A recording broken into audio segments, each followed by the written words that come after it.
이제 시작합니다. 자, 19장 1절부터 24절까지 이제 다 하도록 합니다. 오늘 내용은 방금 읽으셨지만은 딱 세 부분으로 나누어지죠. 1장 1절에서 7절까지, 그 다음에 8절에서부터 24절까지, 8절부터 17절까지, 그 다음에 17절에서 이제 마지막 24절까지인데, 1절부터 7절까지는 다윗을 구하고자 하는 요나단의 그 모습을 설명을 하고 있죠. 1절에 보면은 다윗을 죽이라 말하였다라고 이제 그렇게 나오는데, 이 말은 서로 논의했다라는 그런 이야기입니다. 신하들과 요나단이 다 모인 자리에서 요나단은 그냥 듣고만 있었겠죠. 서로 이제 어떻게 하면은 다윗을 죽일 수 있을까 서로 이렇게 논의했다라고 이제 보시면 됩니다. 그런데 이제 요나단은 다윗을 너무 좋아했다는 내용이 나오죠. 그래서 요나단이 다윗을 엄밀한 곳에 은신토록 그렇게 이야기를 하죠. 그러고 난 다음에 요나단이 사울을 설득하는 그런 내용이 나옵니다. 그러고 난 다음에 다시 이제 사울이 자기가 이제 다시는 이제 다윗을 죽이려고 하지 않겠다라고 맹세하면서 아, 다윗의 지위가 회복된다는 그런 내용이었죠. 아, 사울이 다윗을 죽이고자 했던 그 이유는 우리가 잘 알듯이 자신의 그 왕위를 계속 이으려고 하기 때문에 그런 것이고, 두 번째는 자신의 그 후손들이 그 왕위를 다시 계승해 나가기를 원했기 때문이다라고 이제 그렇게 이해를 합니다. 이게 이제 영적으로 보면은 유대교 그 지도자들이 예수님을 죽이고 했던 그 이유와 똑같은 그런 이유가 되죠. 아, 사울이 자기의 왕권을 유지하려고 했던 것처럼 유대교 지도자들도 자기네들의 그 기득권을 유지하려고 했다라는 이야기죠. 그 다음에 그 기독교만 유지하는 것이 아니라 유대교의 그 전통을 계속해서 계승시키기를 원했다라는 것이 지금 사울이 다윗을 죽이고자 했던 이유나 유대 지도자들이 예수님을 죽이고자 했던 그 이유가 지금 똑같은 그런 맥락이다라고 이해를 하시면 됩니다. 요나단이 다윗을 심히 좋아했다고 그랬습니다. 18장 1절에는 사랑했다라는 그런 말을 썼죠. 참, 이 좋아하다는 말은 한쪽으로 치우쳤다라는 그런 의미인데, 사울보다는 이제 다윗을 더 사랑했다. 그러니까 다윗 쪽으로 치우쳤다. 그렇게 이해를 하면 될 것 같습니다. 그러니까 요나단은 지난번에도 말씀드렸다시피 세례 요한에 대한 예표의 그런 모습을 보여준다라고 그렇게 말씀을 드렸습니다.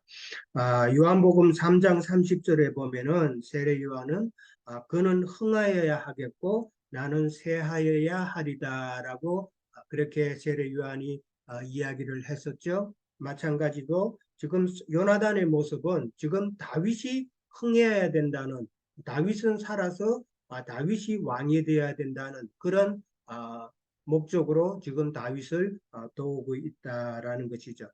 세례 요한이나 또 요나단 같은 경우는 어떻게 보면은 지금 세례 요한 같은 경우는 이스라엘 백성들을 예수님께로 인도하는, 어떻게 보면 중매쟁이와 같은 그런 역할을 하고 있는 것이죠. 요나단도 지금 이스라엘 백성들을 다윗에게로 인도하는 그런 중매쟁이의 역할을 하고 있다라고 이제 보면 됩니다. 요나단이 이제 다윗에게 엄밀한 곳, 네가 있는 들로 가서 숨으라라고 그렇게 이야기를 합니다. 이 말은 다윗 혼자 엄밀한 곳이 아니라 요나단도 그 장소를 안다라는 이야기죠. 이게 요나단도 잘 아는 곳이고, 그 다음에 그 엄밀한 곳은 사울 왕국에서 그렇게 멀지 않은 곳에 있다라는 그런 이야기입니다. 멀리 있으면은 요나단이 어떤 일이 생겼으면 그걸 갖다가 알릴 시간이 많이 필요하잖아요. 그러니까 가까이에서 혹시 무슨 일이 있으면은 빨리빨리 전달이 돼서 참 상황이 어떻다라는 것을 알리기가 용이하다라는 그런 의미죠. 그런 의미에서 보면은 사울 왕국에서 가까운 위치에 지금 다윗이 언신하고 있다라고 그렇게 이야기를 할 수 있습니다. 마치 예수님께서 유대교 지도자들은 예수님을 잡아 죽이려고 했지만은 예수님께서는 예루살렘 성 맞은편 베다니 마을에 언신하시면서 거기에 계셨던 것과 똑같은 그런 이치입니다. 아, 그 베다니 마을은 유대인들은 잘 가기를 꺼려했던 그런 지역이었죠. 예, 그렇게 보면은 될 것 같습니다. 자, 4절에 가면은 이제 요나단이 사울에게 이제 설득하는 이야기가 나옵니다.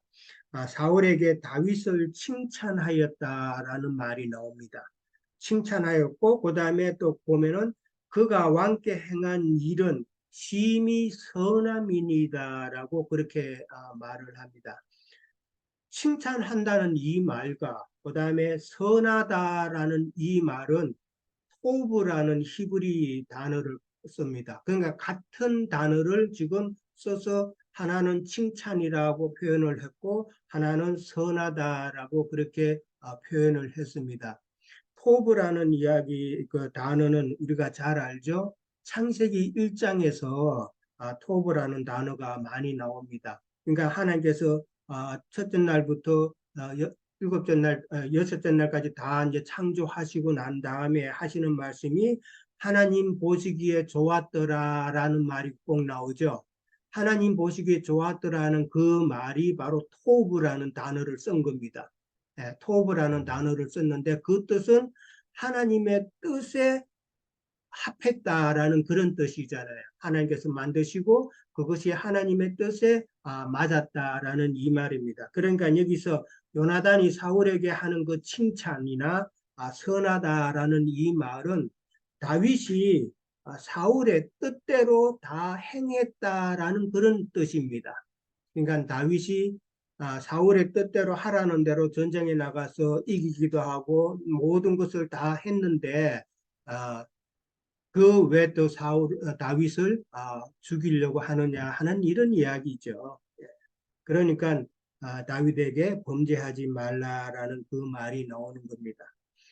5절에 가면 이제 구체적으로 사울을 이제 설득하죠. 그렇게 설득을 하니까 그가 자기 생명을 아끼지 아니하고 블레셋 사람을 구했고 블레셋 사람을 죽였고 온 이스라엘을 위하여 큰 구원을 이루었다라고 그랬습니다. 전쟁에서 늘 이겼다라는 이야기죠.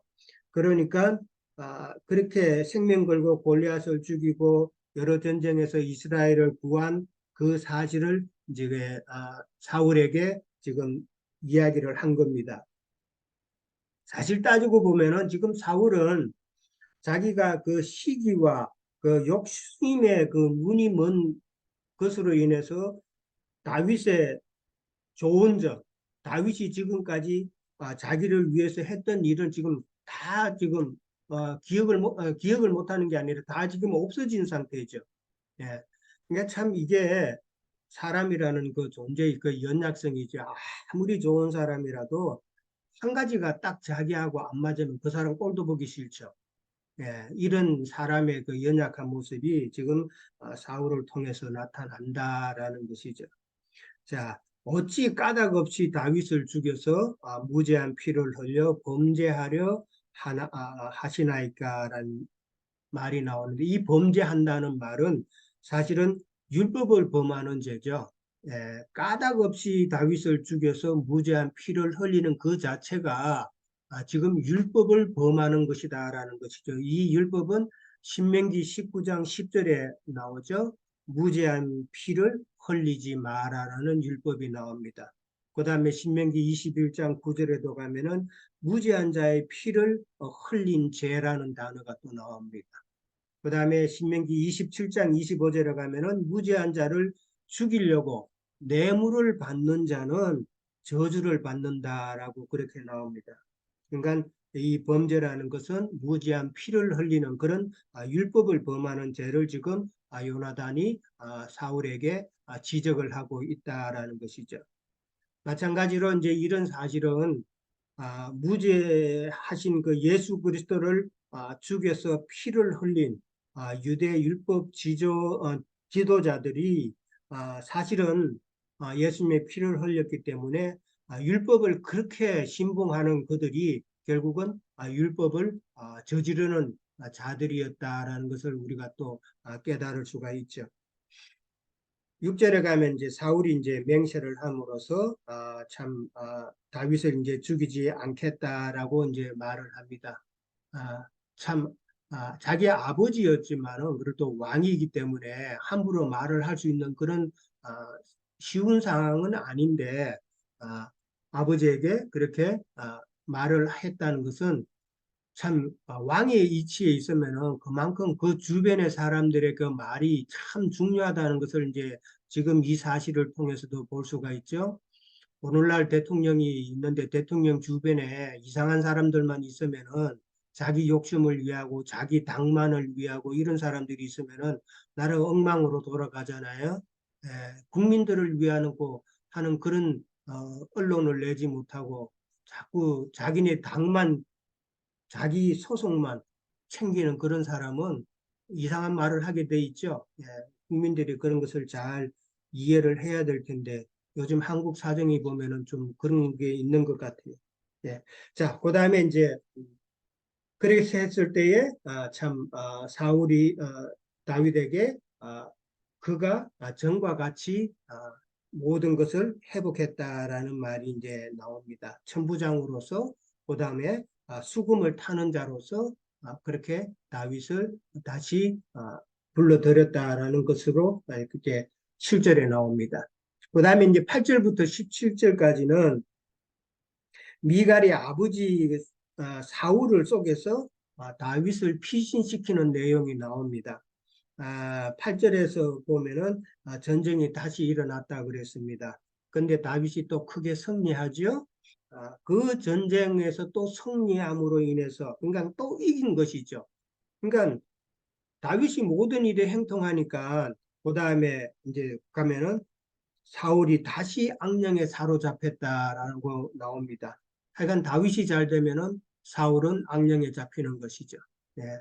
그래서 단창으로 다윗을 벽에 박으려 하였으나 실패하고 다윗이 도망했다라고 그렇게 나옵니다. 참 이 사울의 지금 이런 그 내적인 모습은 유대 지도자들이 예수님과의 그 논쟁에서 매번 지니까 예수님이 이기고 그러니까 참 예수님을 죽이려고 하는 그런 유대 지도자의 마음이 지금 사울의 마음과 똑같은 그런 모습이다라는 것을 우리가 또 생각해 볼 수가 있죠. 그래서 다윗의 그 행통함으로 인한 그 사울의 시기는 예수님께서 복음을 전거하실 때에 참 많은 사람이 예수님을 따랐잖아요. 그랬을 때 유대 지도자들이 그걸 너무나도 이제 함으로 인해서 참 예수님을 죽이려고 했던 것과 똑같은 이치다라는 것이죠. 자, 11절에 가면 사울이 이제 전령들을 보내서 다윗의 그 집을 감시하게 했죠. 그러고 나서 아침에 이제 그를 죽이려고 그렇게 계획을 합니다. 그런데 이제 미갈이 이렇게 그 이후로 나오는 내용을 보면은 미갈이 그 사울의 전령들의 그 움직임을 미리 이제 짐작을 했죠. 그 좀 이상하다는 걸 깨달았습니다. 그래서 이제 다윗을 이제 밤에 피신시키는 그런 내용이 이제 11절에 나옵니다. 참 남자들이 가지지 못한 여자들의 그 촉이라는 게 있잖아요. 그런 것이 이제 발동을 해서 이제 다윗을 도망시키는데 12절에 가면은 창에서 달아내려서 도망가게 했다라고 이제 그렇게 나옵니다. 창에서 이제 달아내려서 이렇게 도망가는 거는 사도행전에 보면은 사도 바울이 그렇게 피신을 한 적이 있었죠. 다메섹에 있을 때 유대인들이 바울을 죽이려고 했을 때에 바울의 제자들이 강주리에 담아서 성벽에서 달아내린 사건이 나옵니다. 그게 이제 고린도 후서 11장에 가면은 좀 더 구체적으로 나오죠. 예, 그렇게 바울도 그런 상태로 그렇게 한 것이 바로 지금 미갈이 이게 창으로 다윗을 내린 사건과 또 연관지어서 생각해 볼 수 있다. 참 얼마나 이때 다윗의 그 상황이 위급했겠는가 하는 것을 우리가 생각해 볼 수 있죠. 창으로 피해서 도망을 간다는 것은 참 위급한 상황이죠. 이런 위급한 상황을 시편 59편에 가면은 자 이때의 그 위급함을 기록한 내용이 나옵니다. 그것이 바로 시편 59편인데 59편 시작 때 보면은 다윗이 이렇게 도망갈 때에라고 이제 기록한 것이라는 내용이 적혀 있습니다. 시편 59편을 나중에 다시 한번 보시기 바랍니다. 참 이때부터 다윗의 그 험난한 그 도망의 역사가 이제 시작이 되죠. 이제 이후에 나오지만은 라마로 일단은 다윗이 도망을 가죠. 그 다음에 이제 기브아에서 요나단을 만나서 또 작별 인사를 하죠. 그러고 난 다음에 노비라는 지역으로 가죠. 아히멜렉 제사장을 거기서 또 만나죠.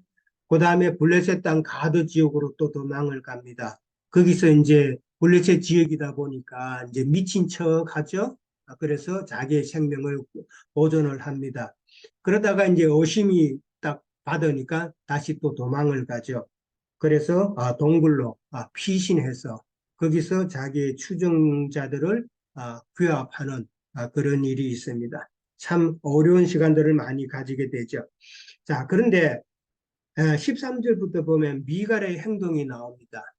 다윗을 그렇게 도망시키고 난 다음에 미갈의 행동은 미갈이 우상을 가지고 침상에 누이고 그 다음에 염소털로 엮은 것을 가지고 그 우상을 씌우고 그 다음에 의복으로 덮었다라고 이제 그렇게 나옵니다. 그러고 난 다음에 14절에 가면은 아침에 사울의 전령들이 잡으러 왔을 때에 다윗이 지금 병들어 누웠다라고 그렇게 거짓말을 합니다. 이 병들어 누웠다고 거짓말을 하는 것은 다윗이 도망갈 시간을 지금 벌고자 하는 것이죠.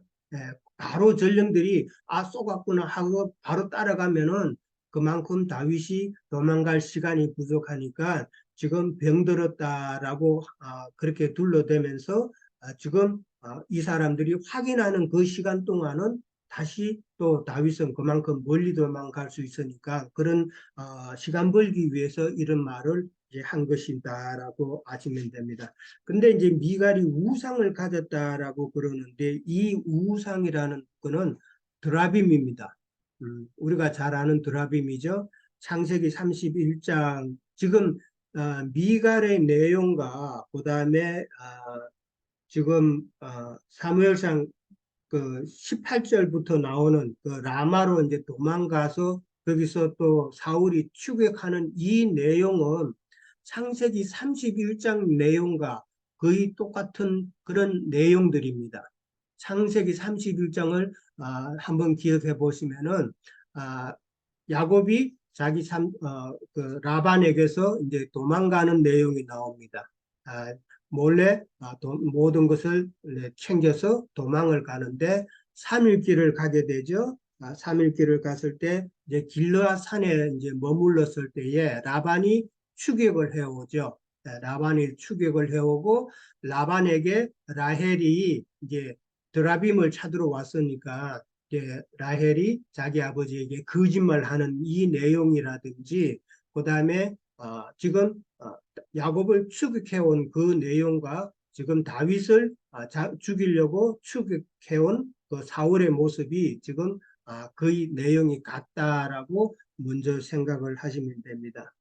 이 우상 드라빔을 지금 미갈이 갖고 있었다라는 것이죠. 우리가 잘 알듯이 드라빔은 복술기구고 그게 갖고 있으면 그 장자권의 표식이잖아요.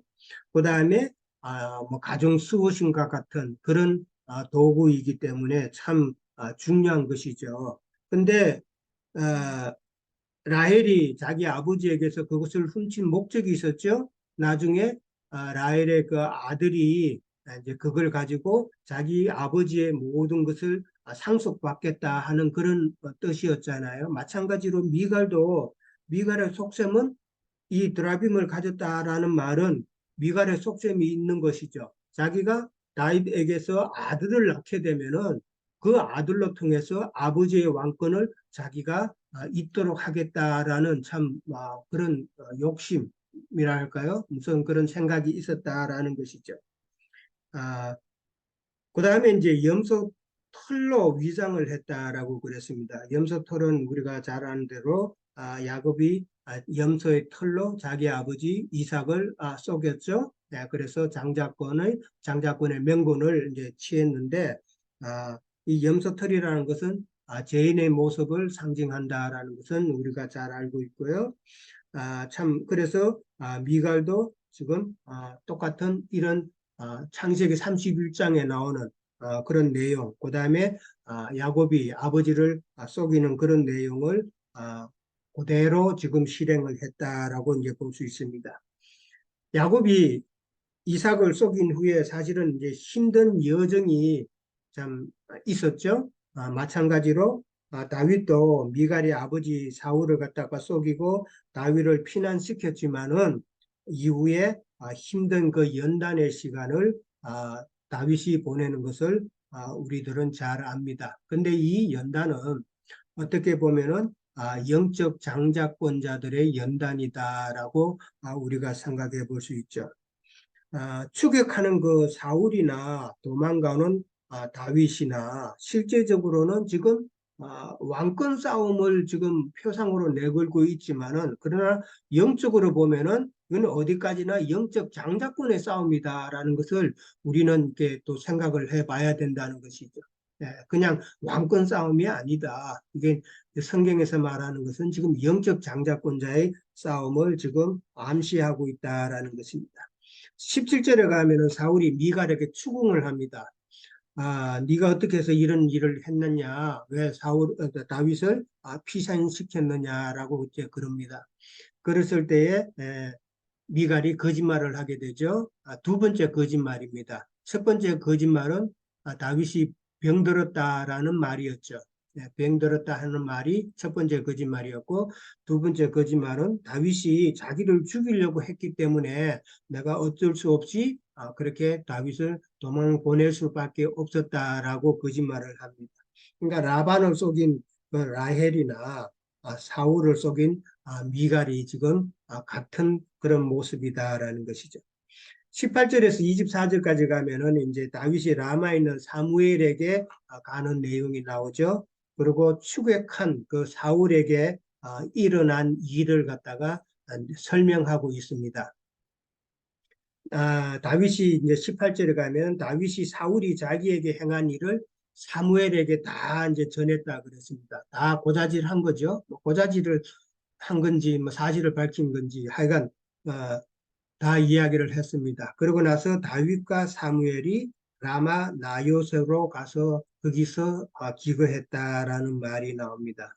이 나요시라는 곳은 라마 지역 내에 있는 나요시인데 나요시는 지금 사무엘은 지금 라마에서 선지 학교를 아마 운영했다라고 그렇게 생각해 볼 수 있습니다. 여기 보면은 그 위에 그 많은 선지자들이 이렇게 있다. 선지자 무리가 예언하는 것이 나오죠. 선지자 무리라는 것으로 봐서는 많은 선지 학교 학생들이 있었다라고 그렇게 이제 생각해 볼 수 있습니다. 그러니까 나요시라는 곳은 바로 선지 학교의 기숙사와 같은 기거할 수 있는 그런 곳이다라는 것이죠.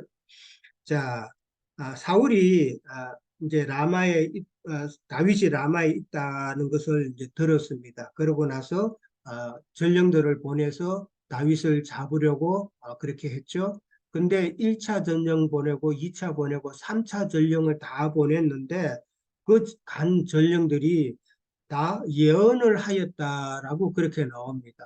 뭐 예언을 하였다 이 말은 아, 사무엘과 그다음에 다윗이 있는 그곳에 하나님이 함께 하심으로 영적 권위에 눌렸다라고 이제 그렇게 이해를 하시면 좋을 것 같습니다.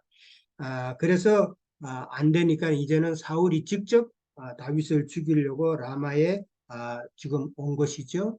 예, 사울이 직접 온 것은 아까도 말씀드렸다시피 야곱을 죽이려고 살기찬 모습으로 추격해온 그 라반처럼 지금 다윗을 죽이려고 왕의 권위를 가지고 온 그 사울의 모습이 지금 똑같다라는 그런 내용입니다.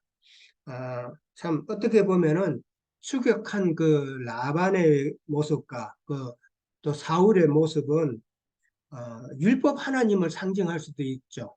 예, 율법 하나님을 상징할 수도 있고, 그 다음에 거기서부터 도망하는 그 야곱과 다윗의 모습은 율법의 그 저주로부터 벗어나고자 하는 그런 모습도 우리가 생각해 볼 수가 있다라는 것이죠. 그냥 무조건 도망간다고 뭐 살기 위해서 도망간다라는 그런 것만 볼 것이 아니라 영적인 의미도 우리가 생각해 봐야 된다라는 것이죠. 예.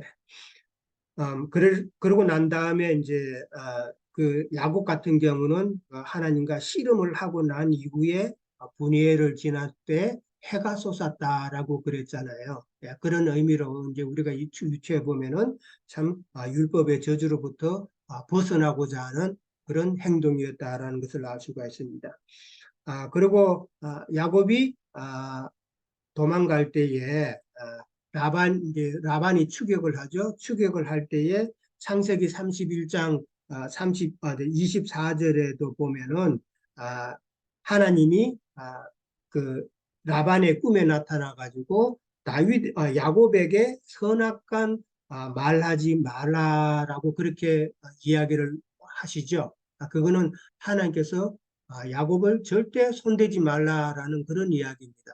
그러니까 이 선악간 말하지 말라는 말은 지금 라반의 입장에서 보면 자기가 추격한 그 이유는 자기는 선하기 때문에 자기는 지극히 선한 상태로 지금 생각하는 것이죠. 그리고 지금 자기의 드라빔을 훔쳐서 도망가는 야곱과 그 자기 딸들은 악하다라고 보는 것이죠. 네, 그러니까 자기의 선함에 비해서 상대의 악함을 말하여서 상대를 해하는 그 행위를 하지 말라라는 이야기입니다. 예. 그러니까 이런 말은 하나님께서 함께 하신다라는 이야기죠. 그러니까 손대지 말라라는 그 말이 지금 다윗에게 지금 사울에게 똑같이 그런 임하는 모습이다. 하나님의 영이 임했다 그랬잖아요. 하나님이 영이 임해서 지금 예언을 했다. 이 말은 하나님께서 지금 강하게 역사하시는 모습이다. 23절에 가면은 이제 하나님의 영이 그에게도 임하니 그가 예언을 했다라고 그렇게 나옵니다. 예언을 했다는 이 예언이라는 말은 선지자가 하나님의 말씀을 받아서 예언하는 그런 예언이라기보다는 하나님의 뜻에 따라서 하나님의 감동으로 참 찬양하는 그런 모습. 그 다음에 그러면서 이제 하나님의 계시를 참 또 찬양으로 증거하는 그런 모습이다라고 이제 생각해 볼 수 있을 것 같습니다. 그러니까 하나님의 영의 감동이 되어서 찬양하는 그런 모습이 더 가깝지 않을까 생각을 하는 것이죠. 근데 이제 이 사울이 예언을 하게 되었다. 근데 예언을 하는데 옷을 벗고라고 그럽니다. 이 옷을 벗고라는 것은 이제 겉옷을 말하죠. 겉옷을 말한다는 것은 그 왕의 그 신분, 왕의 그 권위를 지금 내려놓았다라는 그런 의미로 생각해 보면 될 것 같습니다. 그러니까 하나님이 영광이 있는 그 자리에 하나님께서 지금 함께하는 그 자리에 왕의 옷을 입고 있는 그 자체가 참 안 되는 것이죠. 그만큼 하나님의 그 영광에 참 그 권위에 지금 압도당한 상태이기 때문에 사울은 자기의 겉옷을 벗을 수밖에 없다라고 그렇게 이해를 하면 됩니다. 그리고 벗은 몸으로 누웠다라고 그랬습니다. 이 벗은 몸이라는 것은 이제 겉옷을 벗은 상태죠. 그 상태에서 누웠다라는 이 단어는 나팔이라는 단어를 써서 완전히 엎드러진 상태입니다. 완전히 엎드러진 상태라는 것은 몸이 그냥 굽어졌다라는 그런 의미만 있는 것이 아니라 완전한 굴복의 의미죠. 다곤 신상 안에 하나님 법궤 앞에 다곤 신이 엎드러진 것처럼 완전히 굴복된 그런 상태다. 그러니까 하나님의 영광 앞에 매우 낮아진 그런 모습을 지금 표현하고 있다라는 것이죠. 야곱을 만났지만은 하나님이 함께 하심으로 어찌할 수 없었던 라반처럼 다윗에게 지금 왔지만은 자기 의도와는 전혀 다른 모습이 된 그 사울의 모습을 우리가 생각해 볼 수 있는 것이죠. 신약에서도 이런 비슷한 내용이 있었죠. 참 사도 바울이 참 예수님을 알지 못할 때에 대제사장의 그 권위를 위임을 받아가지고 많은 믿는 자들을 참 핍박할 때에 다메섹으로 가는 도중에서 예수 그리스도의 그 빛을 만난 사건을 우리가 잘 알잖아요. 그 모습이 지금 사울이 다윗을 죽이려고 지금 와서 완전히 꼬꾸라진 모습과 똑같다라는 것이죠. 그 빛에 완전히 꼬꾸라져서 니시니까라고 이야기한 사도 바울의 그 모습이 지금 사울 왕이 벗은 몸으로 누워 있는 그런 모습이다라는 것이죠. 예, 저는 여기까지만 하도록 하겠습니다. 예. 뭐 다른 오늘 사무엘상 19장을 우리 유영진님이 이렇게 잘 증거해 주셔서 우리가 사무엘 상을 통해서 19장을 통해서 증거하는 내용들을 이렇게 살펴볼 때 저도 한두 가지를 이렇게 관심 있게 봤습니다. 뭐 우리가 신약에 바울이 사울 때의 모습을 이렇게 연상이 되고요. 또 정말 그 신앙의 그 적대적으로 어떤 상대의 적이라고 이렇게 표현되는 싸울 수밖에 없는 같은 생각으로 도저히 동화될 수 없는 그런 우리나라는 뭐 북한을 국방백서의 뭐 주적이라고 이렇게 이제 표시를 하고 그러는데 사실 우리가 영적인 노선에서 이렇게 보면은 거짓 사역자들은 뭐 주적이죠. 우리하고는 도저히 뭐 이렇게 생각을 같이 할 수 없는 그런 사람들인데 그러던 그 이제 구약에서 사울과 그 다윗을 이렇게 통해서 그런 적대 관계를 우리가 이렇게 이해할 수 있고 그 적대 관계를 통해서 다윗을 길들이시는 하나님의 그 뒤에 이렇게 역사하심을 이런 걸 우리가 생각할 수 있다고 봅니다. 그 뭐 사도행전에 이제 그 사울이 바울이 사울 때의 그런 모습들을 보면은 우리가 충분히 그 신앙 노선에서의 그 악인과 선인, 저는 얼마 전에 그 기독교인과 이제 토론하면서 그 시편 1장에 복 있는 자는 악인의 꾀를 쫓지 않는다. 그래서 악인이라는 개념이 뭐 가끔 그 얘기를 하는데 세상에서의 어떤 뭐 사기치고 남을 해하고 하는 그런 악인을 말하는 게 아니라 성경에서는 신앙 노선 우리 노양진이 가끔 얘기하시지만 가인과 아벨 또 아벨 대신 셋의 길과 그 가인의 후손으로 이어지는 라멕이죠. 라멕 이런 신앙 노선에서의 같은 그러니까 하나님을 지금은 이제 신약 시대니까 예수를 같이 믿어도 어떤 식으로 믿느냐에 따라서 적과 아군으로 이렇게 하나님의 보는 입장에서는 갈라진다는 거죠.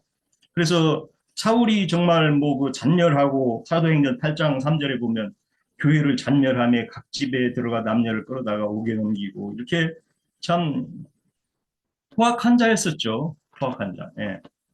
그리고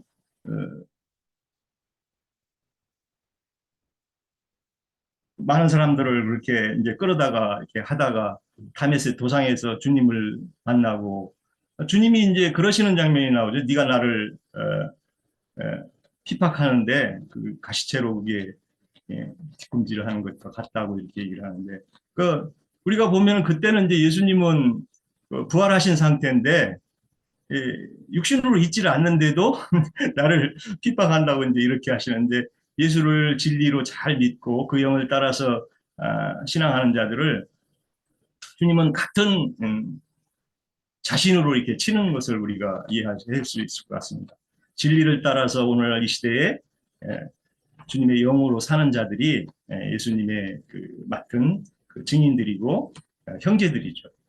그래서 우리가 그러니까 우리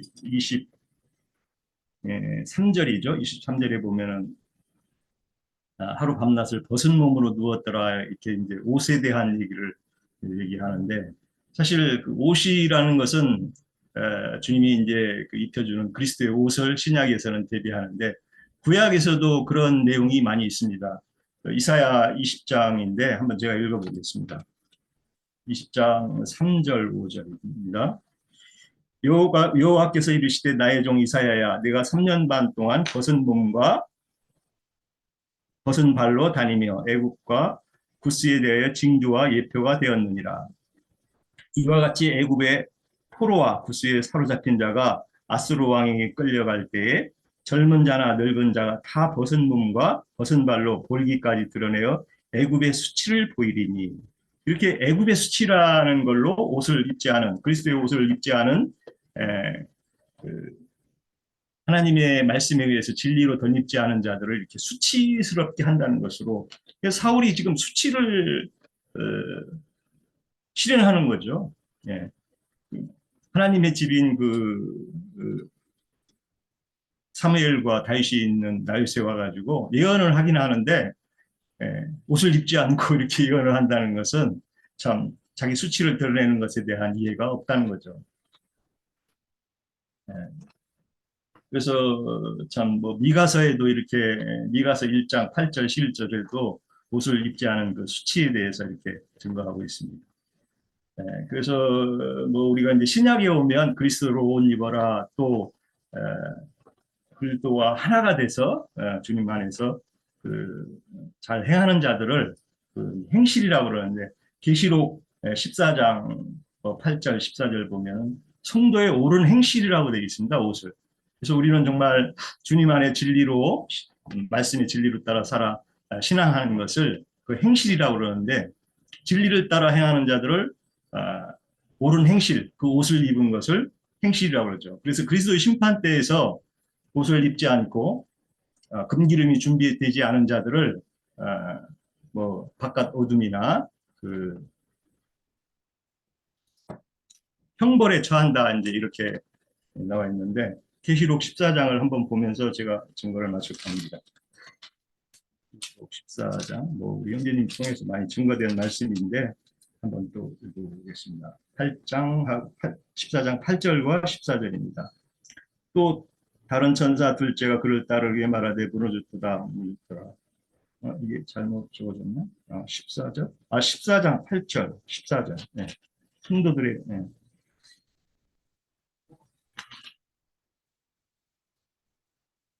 제가 잘못 쳐진 것 같은데. 네.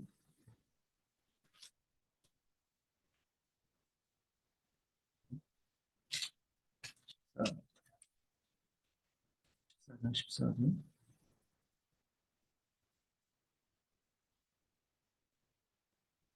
네, 뭐 하여튼 제가 좀 지금 착각이 있는 것 같아요. 그걸 찾는 것을. 성도들의 옳은 행실이라고 이렇게 나와 있는데, 제가 다음에 증거를 하겠습니다. 19장. 예? 19장, 19장. 19장이라고. 9장인가요? 성도들의 옳은 행실은 신부에게 옷을 입도록 허락하셨는데 그것은 성도들의 옳은 행실이다 이렇게 돼 있죠. 19장에 나오는 말. 그렇습니다. 그래서 우리가 그 어떤 보통 보면은 그 신앙의 행위가 없다라든가 이런 그 증거들을 많이 하는데 진리를 따라서 우리가 신앙을 할 때 그게 옳은 행실이라는 거죠.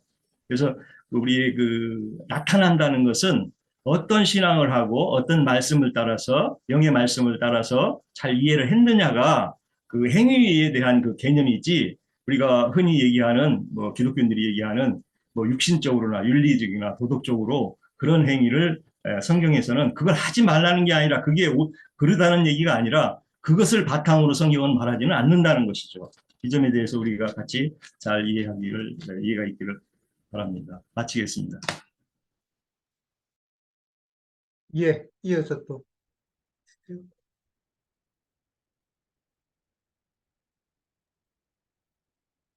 네, 우리 형제님들 증거를 잘 들었고요.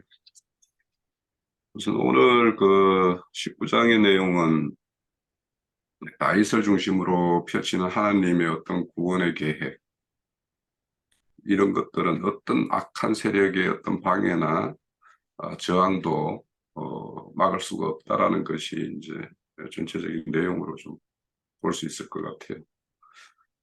그 하나님의 뜻을 알고 그 뜻을 받드는 그 요나단과 하나님의 뜻은 알지만 자신의 생각과 자신의 어떤 욕망에 사로잡힌 사울이 이렇게 잘 대조를 이루고 있다고 생각이 돼요. 그래서 이런 어떤 요나단과 사울의 어떤 행보는 그 하나님의 뜻을 따라라 순종하느냐 불순종하느냐의 어떤 그 극명한 어떤 내용이라고 생각이 돼요. 그래서 이 다윗을 중심으로 한 요나단과 사울의 어떤 그 펼쳐지는 이야기는 예수님이 이 땅에 오셨을 때 예루살렘의 어떤 종교 지도자들과 갈릴리 바닷가의 어떤 어부 중심으로 형성된 예수님의 어떤 제자들의 어떤 그 노선이 이렇게 그대로 투영되는 어떤 그런 그림 같다라는 생각이 들고요. 그래서 결국에는 이 두 어떤 불의의 어떤 행보는 자기 것을 지키고자 하는 것. 그러니까 사울과 예루살렘 종교 지도자들은 가진 게 있기 때문에 그것을 지키고자 하는 자들의 어떤 행보, 그들의 어떤 결말, 이런 것들을 우리가 볼 수가 있을 것 같고, 자기 것이 없는, 그래서 하나님의 어떤 뜻에 따라서 이렇게 살아가는 요나단과 예수님의 어떤 제자들의 어떤 행보가 이렇게 대비된다고 생각이 되고요. 결국은 한쪽은 죽이려고 하나님의 사람을 죽이려고 하는 자고 한쪽은 살리려고 하는 자들이에요. 그래서 저는 이 그림을 보면서 딱 그 반추되는 게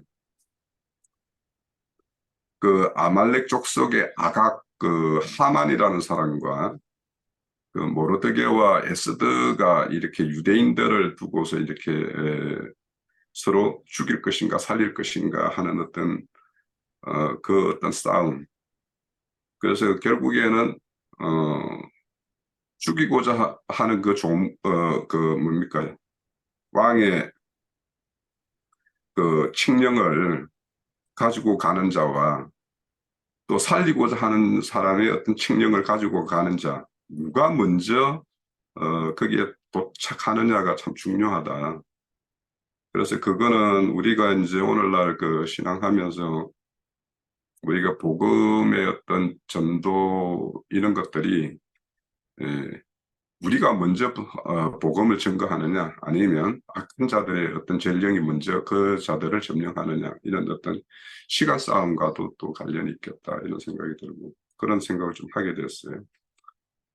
그래서 결국에는 영적인 어떤 전쟁이라는 것은 상대를 이렇게 쓰러뜨리지 않으면, 그러니까 악한 영들의 역사를 이렇게 봉쇄하지 않으면 하나님의 어떤 역사가 펼쳐질 수가 없기 때문에 우리가 그런 차원에서 시간과도 싸워야 되고, 또 싸우면은 이런 어떤 요나단처럼 그 하나님의 뜻에 대한 담대하게 이렇게 행하는 어떤 이런 것들도 우리가 좀 생각해 볼 필요가 있겠다 싶고요. 또 이 하나님의 어떤 공의와 하나님의 어떤 거룩성, 이거는 이런 어떤 불의와 병립할 수도 없고 또 섞일 수도 없다라는 것. 그래서 이런 어떤 불의와 타협하는 것과 아니면 또 순결성을 잃어버리는 어떤 그런 어떤 신앙, 이런 거에 대해서도 우리가 이 사울의 어떤 그 처음 하나님에 의해서 세움을 받았을 때와 또 사울이 어떤 자기 왕권에 있었을 때 이런 어떤 변하는 모습, 이런 것들을 우리가 우리 신앙 과정에서도 우리가 생각해 볼 수가 있다. 그래서 우리가 어떤 자리에 연연하고 뭐가 이런 것들을 이렇게 뭔가 이런 자리를 지키려고 하고 이런 모습이 결국에는 사울과 같은 이런 어떤 모습으로 나타날 수밖에 없을 것이다. 그래서 우리 스스로가 그런 것이 있다라면 그런 것들에 대해서 늘 내려놓고 비우는 어떤 이런 것들이 얼마나 필요한가 이런 것도 생각을 해볼 필요가 있을 것 같고 그런 자에게는 하나님이 세우시고 하나님이 그 자를 높이신다라고 말씀을 했기 때문에 그런 걸 믿는다면 우리가 그런 것에 이렇게 집착하는 이런 모습은 세속의 사람들과 뭐 별반 다르지 않을 것이니까 그런 거에 대해서 좀 초연한 어떤 이런 것들도 좀 생각해 볼 필요가 있겠다라는 생각을 했고요. 결국에는 다윗과 예수님이 이렇게 오바랩되는데 이들은 다 왕권을 위해서 이제 싸움을 한 사람들이에요. 그래서 그렇지만 그 당시 현실은 다윗이 받아들일 수가 없는 어떤 다윗을 이렇게 수용할 수 없는 그런 사울의 세력에 의해서 이렇게 저항을 받는 모습이고 예수님이 이 땅에 오셨을 때는 앞서 말한 대로 그런 기득권 세력들에 의해서 이렇게 저항을 받는데 항상 우리는 우리가 가진 어떤 진리는 비진리에 의해서 이렇게 도전을 받을 수밖에 없다. 그래서 결국에는 어두움과 빛을 구분하지 못하는 사람들은 어두움을 좋아해요. 결국은. 그러니까 빛으로 나오지 않는다라고 주님도 이렇게 말씀을 했잖아요. 그러니까 사울이 이렇게 하나님의 뜻을 안다라는 것은 결국에는 안다라는 그 알미라는 게 어둠과 빛을 구분할 수 없는 알미이기 때문에 그래서 우리가 안다라고 하는 것들도 우리의 어떤 신앙 과정에서도 진짜 그 생각해 볼 부분이 안다라는 것이 빛과 어둠이 딱 이렇게 무엇이 어둠이고 뭔가 비치면 빛을 빛 쪽에 완전히 이렇게 가입되고 편입되었을 때 그게 아는 것이지 이것은 빛이야 저것은 어둠이야 맨날 말해야 이것이 그런 것을 안다라고 할 수 없는 거죠. 우리가 결국에는 빛이 이것이라고 하면 내가 빛의 자리에 거기에 거하는 것이 아는 것이지 그냥 중간에 서서 이거 저거는 어두움 이렇게 그런 건 아무 가치도 없는 것이니까 우리가 안다라는 것에 대해서도 명확하게 좀 이렇게 실행할 필요가 있겠다 싶은 생각이 들고요. 그래서 이제 앞서 이제 처음에 여기 보면은 다윗을 중심으로 하나님의 어떤 구원 계획이 이렇게 많은 어떤 도전을 앞으로 이제 더 많은 도전들을 받으면서 이제 이렇게 갈 것인데 그런데 여기 오늘 우리 그 19장에서만 보더라도 하나님에 의해서 그 다윗을 이렇게 보호하는 손길로 요나단이 등장하고 있고요. 미갈이 등장하고 있고 사무엘이 등장해요. 그러니까 앞으로 21장, 22장 이렇게 가면은 이제 아까 유 형제님 말씀하신 대로 아히멜렉도 있고 블레셋, 아기스 왕, 가드 왕 아기스도 있고 다 그래요.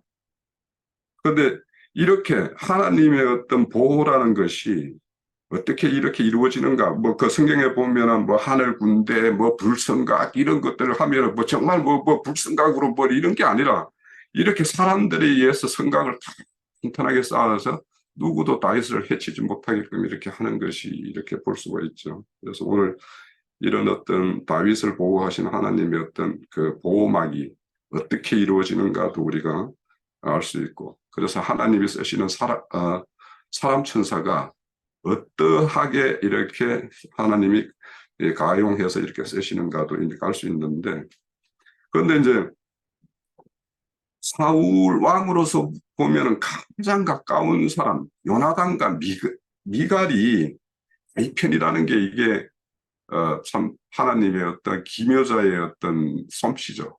그죠? 이게 인간으로서는 할 수 없는 어떻게 요나단 자기 딸과 아들이 자기가 대적이라고 생각하는 다윗을 오히려 보호하고 생명싸기의 어떤 역할을 하는 이런 것으로 이렇게 하는가 이런 걸 보시면 참 하나님의 어떤 일하심이 가히 사람이 상상할 수 없는 일로 이렇게 보호하신다는 걸 우리가 좀 알 수 있겠다 싶고요.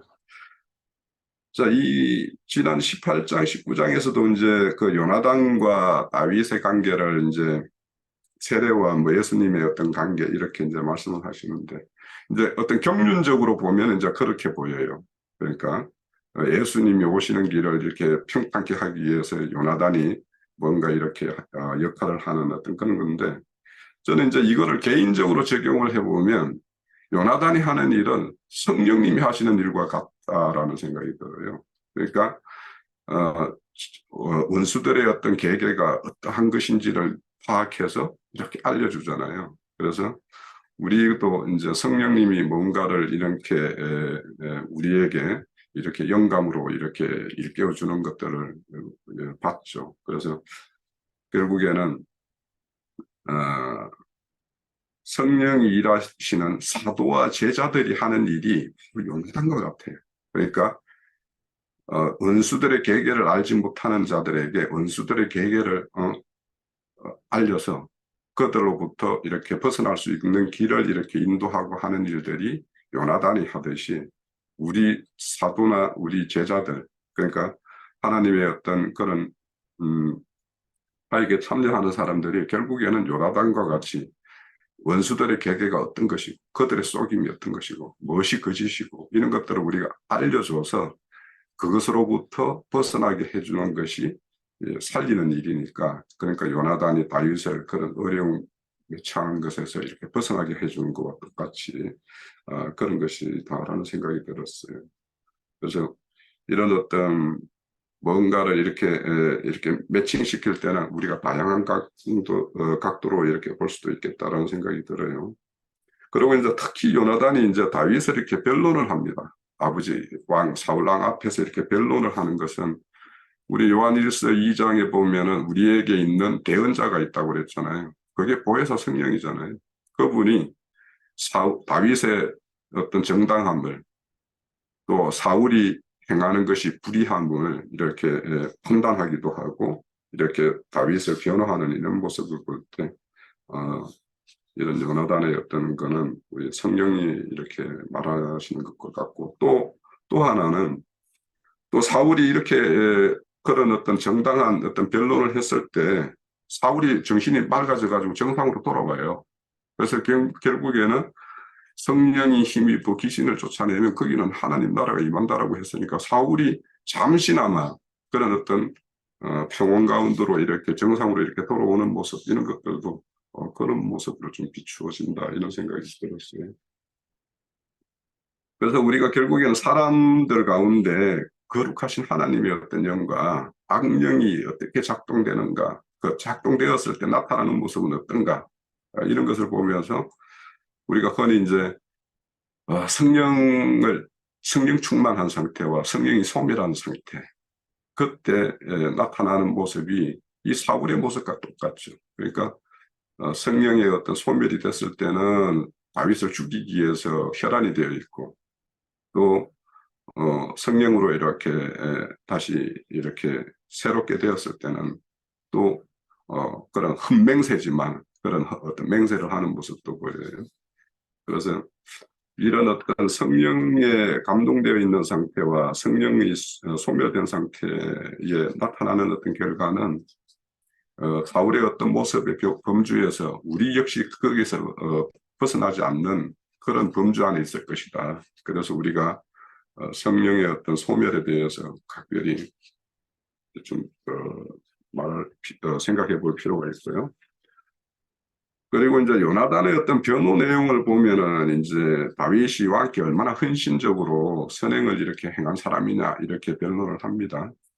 결국에는 이제 여기에서 선행이라는 것은 성경에서 선행이라는 것은 항상 하나님의 어떤 창조 목적을 이루는 일에 기여하는 일 그런 일을 이제 선한 일이라고 해요. 그러면 결국 이제 이거를 사울이 다스리는 이스라엘을 그 왕국을 말한다면 이스라엘 왕국을 위해서 다윗이 적을 이렇게 물리치고 했던 어떤 이런 것들이 다 선한 일이 되는 거죠. 그리고 이제 여기서 보면 또 요나단이 이렇게 변론하는 걸 이렇게 보면서 선행은 알 사람은 안다. 사울은 모를지 몰라도 사울은 잊어버렸을지 몰라도 알고 기억하는 사람은 반드시 있다. 이런 것을 이제 생각하면서 말씀 중에 보면 선을 행하고 낙심하지 말아야 될 것은 이렇게 말씀을 하시죠. 그래서 하나님은 알고 계실 것이고 또 이 하나님의 어떤 영에 감동된 요나단 같은 경우도 이렇게 알고 있는 모습을 우리가 알 수 있어요. 자, 그래서 이런 전체적인 모습으로 보면 하나님은 이제 하나님의 일을 계획하시지만 그 최종적인 일을 또 이루시는 것도 하나님이다라는 것을 우리가 이런 어떤 과정 보여서 알 수 있고요. 이런 어떤 가정에서 이제 그런 어떤 요나단의 변론의 내용으로 보면 다윗이 굉장히 애매한 고난을 받고 있는 거죠. 그래서 아까 형제님 말씀대로 시편 59편은 다윗이 사울에게 쫓기면서 이렇게 하나님께 탄원하는 내용이에요. 그래서 그런 어떤 애매한 고난, 자기가 아무런 그런 어떤 고난 받을 것이 없는데도 불구하고 이런 고난을 당하는 것, 이런 것들에 대한 어떤 탄원의 내용이라는 것을 우리가 알 수 있고요. 그리고 이제 두 번째 등장하는 게 이제 미갈이에요. 미갈이 이제 그 두 가지를 이렇게 속이는데 금방 우리 형제를 통해서 우상 그 드라빔과 염소털과 또 의복을 이렇게 막 이렇게 갖추어 가지고 눈속임을 하죠. 그래서 이거는 진짜 그 형제님 말씀대로 그 야곱이 아버지의 장사건 축복을 받기 위해서 에서의 옷을 입고 염소털을 이렇게 붙여가지고 팥죽 이렇게 뭡니까 맛난 음식을 들고 이렇게 들어가서 아버지 축복을 받죠. 그거하고 또 이 드라빔 가지고 이렇게 하는 거 보면 완전히 그 라헬과 야곱을 딱 섞어가지고 거기에서 어떤 지혜를 딱 얻어서 미갈이 이렇게 행한 것 같은 느낌이 들 정도로 이렇게 그렇게 해요. 그리고 하나는 이제 만약에 이제 그렇게 했지만 이제 모든 것이 이제 거짓으로 발각되었을 때는 이제 내가 다윗을 놓아주지 않으면 나를 죽이려고 하기 때문에 어쩔 수 없이 이렇게 놓아줬다라고 이렇게 말씀을 합니다. 근데 그 놓아주는 거를 이제 이렇게 강주리로 이렇게 내렸 것으로 이렇게 기록을 하는데 이거는 이제 그 여호수아서에 보면 정탐꾼을 이렇게 내려준 이야기, 사도 바울 금방 말씀하는데 그런데 이때 이제 그 강줄이라는 게 이 강줄이가 어떤 거냐 하면 유대인들을 그 강야 그 빈들에서 그 4,000명을 몰기 때 7강주리를 남겼다 이렇게 되어 있죠. 그때 쓰는 그 강주리와 같은데 저는 혹시 이게 테바 그래서 이제 이렇게 모세를 이렇게 살렸던 갈상자나 이렇게 아니면 방주 이런 거와 이렇게 연계가 있지 않을까 싶어가지고 이렇게 찾아봤더만 그거는 아니었고 그 강주리예요. 그러니까 강주리는 그렇게 유대인들은 뭐냐면 이 강주리에다가 자신들이 어떤 곡식 제사를 지낼 때 곡식을 이렇게 담아서 가져가거나 아니면은 이제 그런 어떤 용도로 쓰이는 것이 강주리예요. 그래서 결국에는 여기서 강주리도 희생제물 제사를 지낼 때 이렇게 쓰이는 어떤 용도이기 때문에 그 강주리에 통해서 정탐꾼도 내리고 바울 사도도 구하고 이렇게 다윗도 이렇게 공경해서 이렇게 피하게 하는 이런 용도로 쓰이는 걸 보면 우리가 좀 음미해 볼 어떤 의미가 있겠다라는 생각이 들고요. 그리고 이제 마지막으로 이제 사무엘이 등장하는데 사무엘 같은 경우도 이제 그 다윗을 이렇게 세운 사람이고 이제 뭔가 자기가 이제 어째 보면 이제 마지막 생업으로 이렇게 선지자들을 이렇게 양성하는 어떤 이런 일을 종사한 걸로 보이는데 이제 거기를 피난처로 이렇게 가 있는 모습이에요. 그런데 이제 여기에 속담이 이제 재미있는 게 이제 그 사울도 선지자 중에 있느냐 이렇게 말하는데 이게 이제 사람이 하루아침에 이렇게 돌변하는 사람들에게 쓰는 속담이라는 거예요.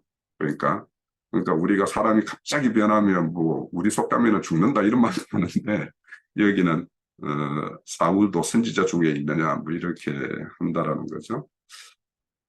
전체적으로 이제 저는 이 내용을 보면서 뭐냐면 저는 잠언서 16장 9절을 보면서 잠언서 볼 때 가장 그 기억에 남고 마음이 확 닿는 말씀인 실질적으로 그 잠언서 16장 9절인데 사람이 마음으로 자기 길을 이렇게 계획을 하죠. 우리도 우리 계획을 뭔가 이렇게 다 세우잖아요.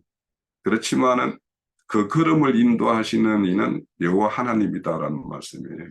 그래서 우리가 수많은 계획을 세우고 뭐 하지만 결국에는 우리가 갈 길을 걸음걸이는 하나님께서 인도하신다라는 이 말씀이 저는 이제 이 19장의 어떤 내용들을 보면 사울이 그렇게 다윗을 어떻게 해보려고 하지만 결국에는 결론은 하나님의 뜻대로 이렇게 되어졌고 사울의 길과 다윗의 길을 이렇게 나뉘게 하시는 어떤 하나님인데 만약에 우리가 길을 계획하는 대로 그 계획이 그대로 됐으면 어떻게 됐을까요? 다 됐으면 아마 여기 유영재님이나 뭐 장로님이나 여기 계셨겠어요? 이런 거 보고 하면은 저도 그래요. 만약에 내 계획대로 됐으면 뭐 한다고 여기 하고 있었을까 이렇게 싶어요. 그래서 요즘에는 우리 각자가 처한 상황, 이 상황이 하나님이 나에게 처분해 주신 가장 선처다라고 생각을 해야지. 저는 절감합니다. 요즘.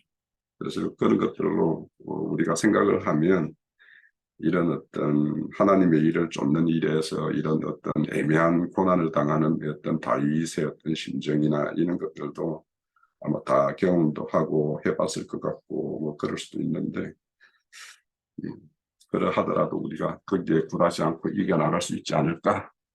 하나님은 하나님의 사람을 끝까지 책임지십니다. 우리 그렇게 믿고 오늘 저는 증거를 마칩니다.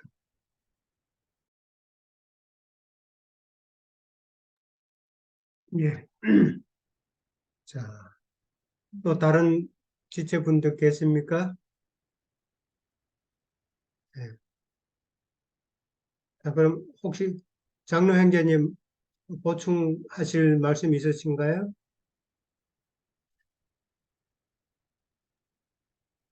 우리 형제님들이 아주 충분하게 아주 잘 충고했고, 나도 오늘 그 말씀 흐름을 따라서 우리 형제들이 잘 증거하는 걸 듣고, 내가 미처 생각하지 안 했었던 것도 많이 깨달은 것도 있고 그래요.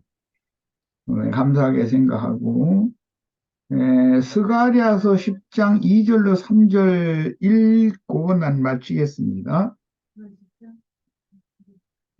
드라빔은 허탄한 것을 말하며 복술자는 진실하지 않은 것을 보고 거짓 꿈을 말한즉 그 위로가 헛되므로 백성들이 양같이 유리하며 목자가 없으므로 곤고를 당하나니 내가 목자들에게 노를 발하며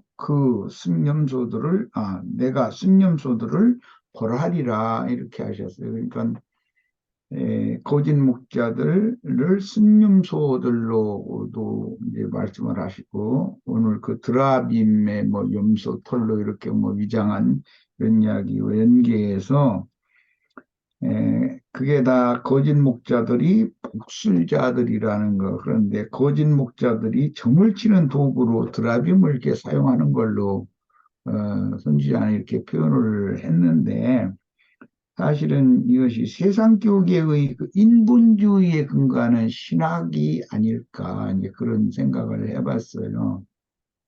네, 드라빔이라고 하는 것을 가지고서 복수를 베풀거든요. 복수를 베풀어서 이제 그걸 강대상에서 이제 강론하는데 그게 전부 백성들을 이제 설교를 통해서 자기 예배당에 모인 사람들을 위로하는 말인데 그게 다 헛된 위로라는 것이죠. 인간적이고 뭐 세상적인 그런 축복을 주고 뭐 그런 말을 한다는 거겠죠. 그리고 헛됨으로 백성들은 양같이 유리하고 백성들에게 참 목자가 없으므로 백성들은 곤고를 당하나니 내가 그 거짓 목자들, 복술자들에게 노를 바라며 내가 그 수염소들을 벌하리라 이렇게 표현을 했어요. 그런 걸 보면